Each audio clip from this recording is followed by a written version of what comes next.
Alright, hello guys, welcome to part 4 of the Transformer tutorial series. Right now we have covered everything that has to do with motion, so everything that moves is being covered. So the debris, the shards, debris, and the transformer itself are all done. So it's time to move on to another topic, which is lighting. So this is gonna be a quick one because the lighting is gonna be pretty simple. What I want to do is set up image-based lighting for this scene. So image-based lighting is basically an object like a sphere or just the environment with a texture that defines the intensity and color of the light that's going to be casted into the scene. So this allows for very complex lighting and very accurate lighting, because what Blended Skies provides is not only tracked shots, but with every tracked shot they provide an HDR panorama, which is very useful for image-based lighting because it has a lot of light information in it, and it allows for almost perfect a perfect replication of the real world. So let's start. You can either do two things here for to apply a panorama to your scene as a light source. You can either do it in the world settings. You have to go to surface, set the color. For the color, choose let's see, I believe it was an environment texture, and then choose your image over here.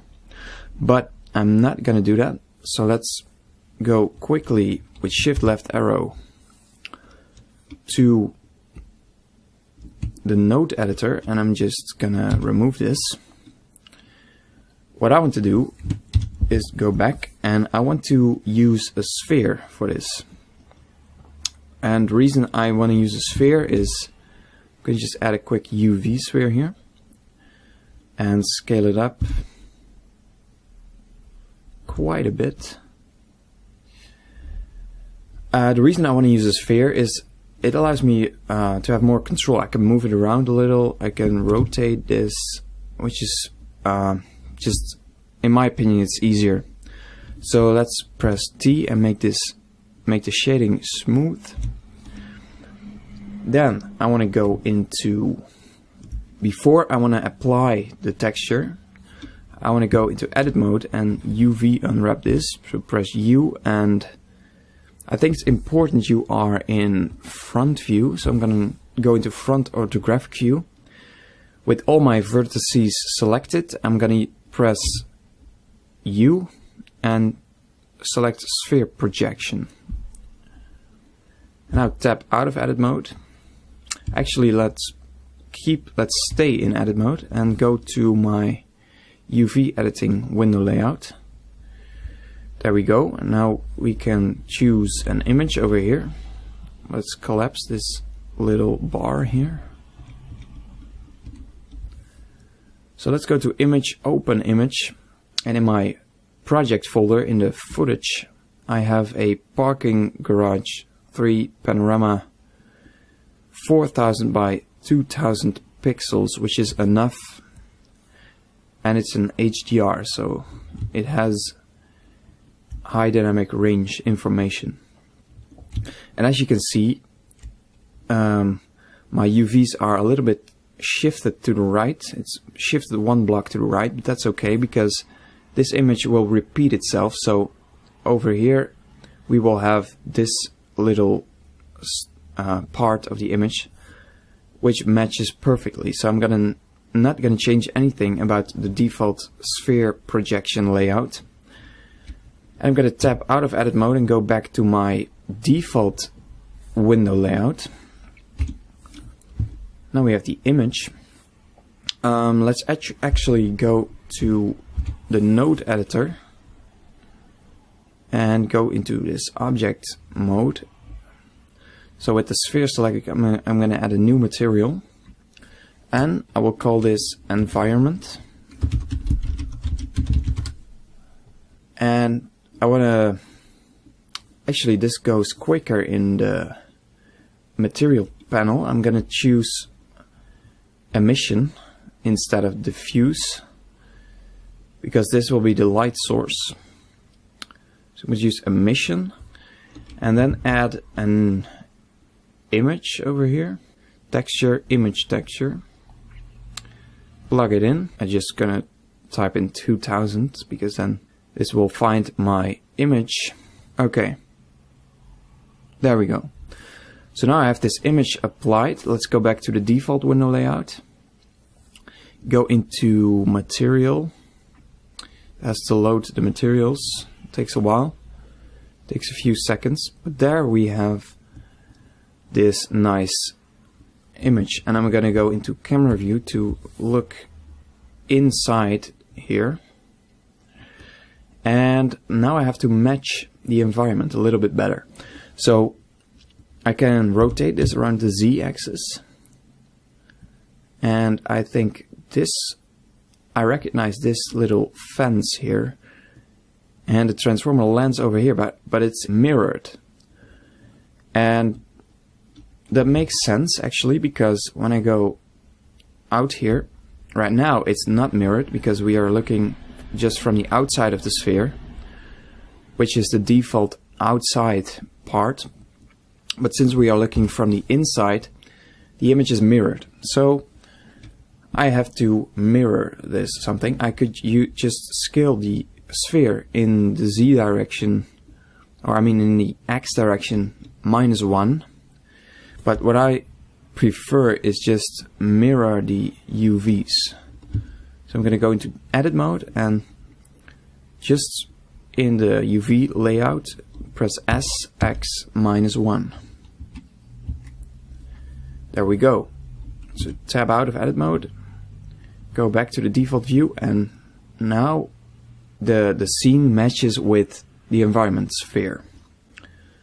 So actually it's already rotated to the correct rotation, but you can just match this with rotating around the Z-axis. And by dumb luck, I already rotated this to the right orientation. So yeah, this is set up. Okay, so this is image-based lighting. Another thing I want to do is set up a camera plane. And what's a camera plane? Well, why would I do that? If you look over here, where we have the windows, these windows are transparent. I can show you in the rendered view. These windows are transparent, and if I'm rendering the final scene, I'm only rendering, for example, this robot. But then when I lay this robot over the original footage, let me go into the background images and set this to front. When I lay the robot over this image, it doesn't match exactly. It kind of matches, but not exactly. So what I want to do is add a plane back here, just between the sphere and the scene, and just apply the exact footage onto this plane, so that my refractions of the windows exactly match with the background. So let's go ahead and just do it. I'm gonna add a plane. Let's see. Okay, let's Alt G reset the location, and in the dimensions I'm going to set the dimensions to 16 and 9, because this matches my aspect ratio of the footage. So let's go into edit mode and add some. Actually, I don't think it's necessary. I wanted to add more geometry, but since I'm gonna just simply, let's try to do it without. Let's actually just use this simple plane. It's placed on layer 7, and I think my sphere is 2. I'm gonna move my sphere to layer 1 because these layers are for the robot. I'm gonna enable layer 1 and select the camera. I'll first select the plane I made. Yeah, let's call this thing camera plane.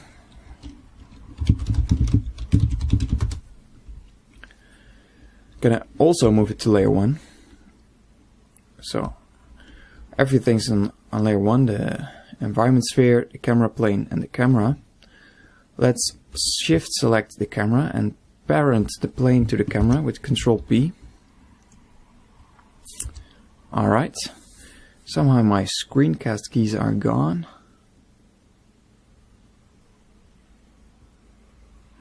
There we go.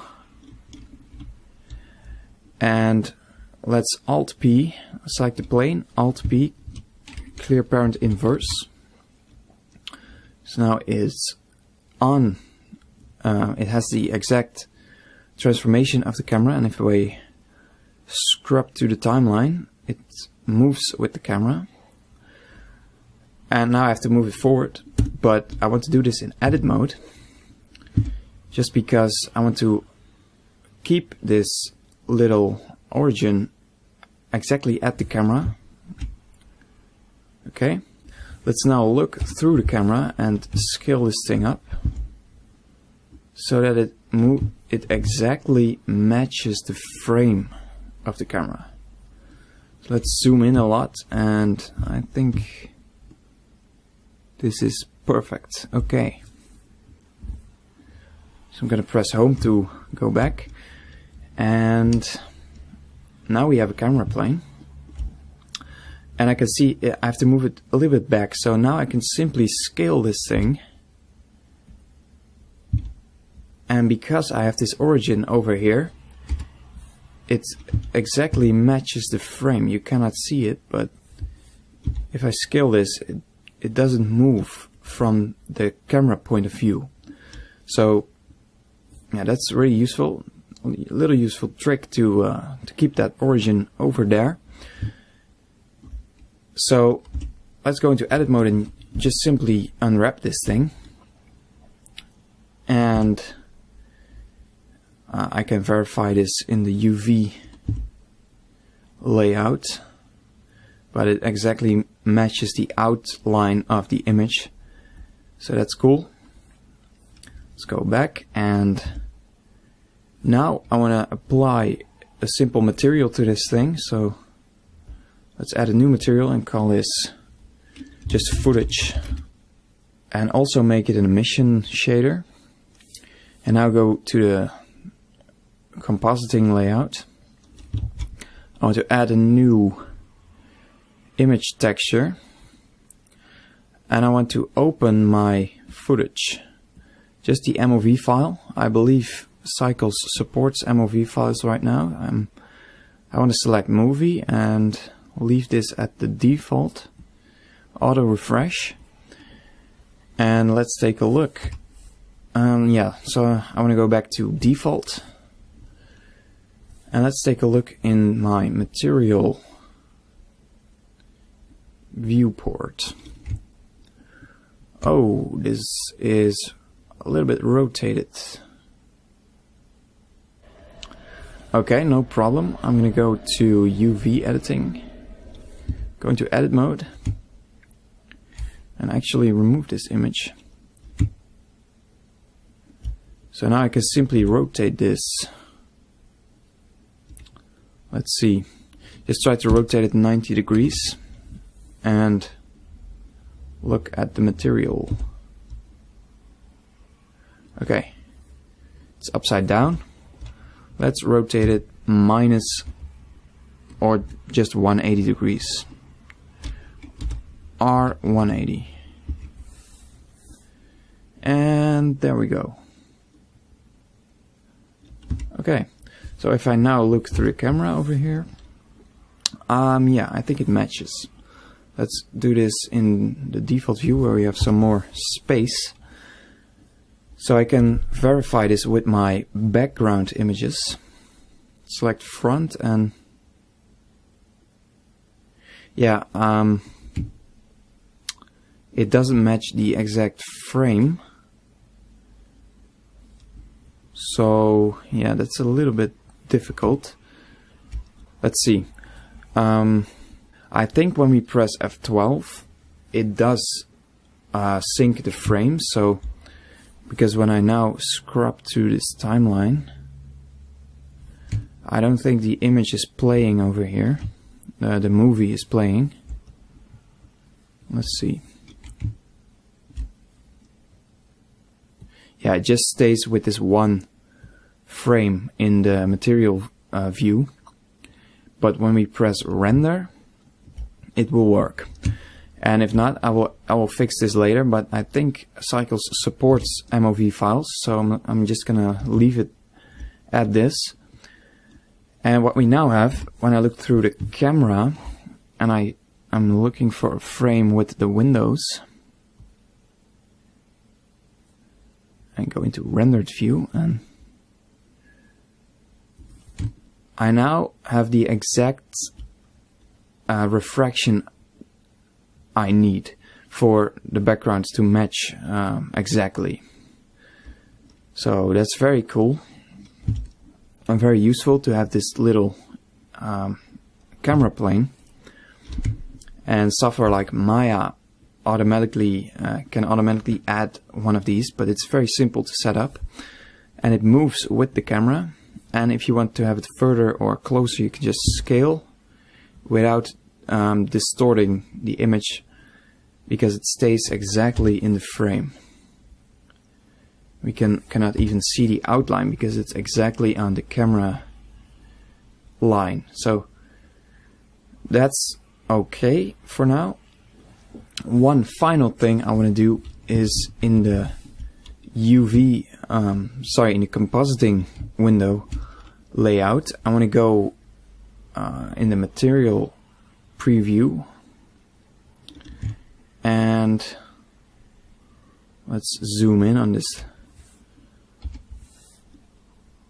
stuff here. Of course, I'm going to go into perspective mode, otherwise I cannot go inside the sphere. But as we can see, this panorama image is not taken on the same at the same time, because it's not raining here and the color is not matching. So what I want to do is just add a little bit of color correction to this panorama to match the color a little bit more. So to do that, I'm going to just go into color and RGB curves.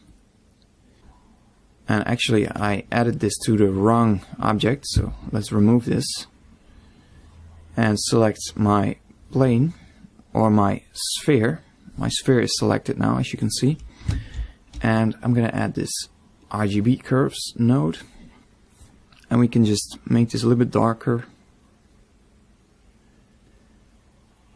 Moving this point down is just multiplying with 0.5 now, and moving this down or up is the gamma. So let's make it a little bit darker, and I can see we have to remove some of the greens like this, and maybe add some more blue.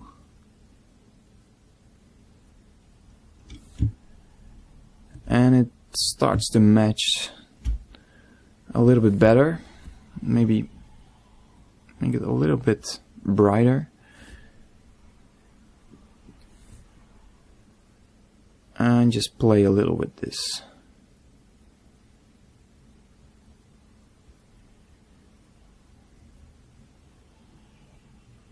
And I think this is a lot better. You can see the difference by pressing M. And it doesn't update over here, but you can see it over here. We have, yeah, this is before, this is after. So now the lighting of the plane, because this plane will also provide lighting, of course, because it emits light. So now the plane and the sphere will have a little bit more consistent lighting, so it's just a little bit better for the scene. And of course, when we render, after we re-render, we can apply a lot of color correction as well, but for now I want to just match these two things. So yeah, we are done with this very quick tutorial on lighting. Since we have this nice panorama image from Blended Skies, the lighting is very easy to set up. So good luck with your own scene, and I will see you in part 5, where we will be doing some materials and shaders.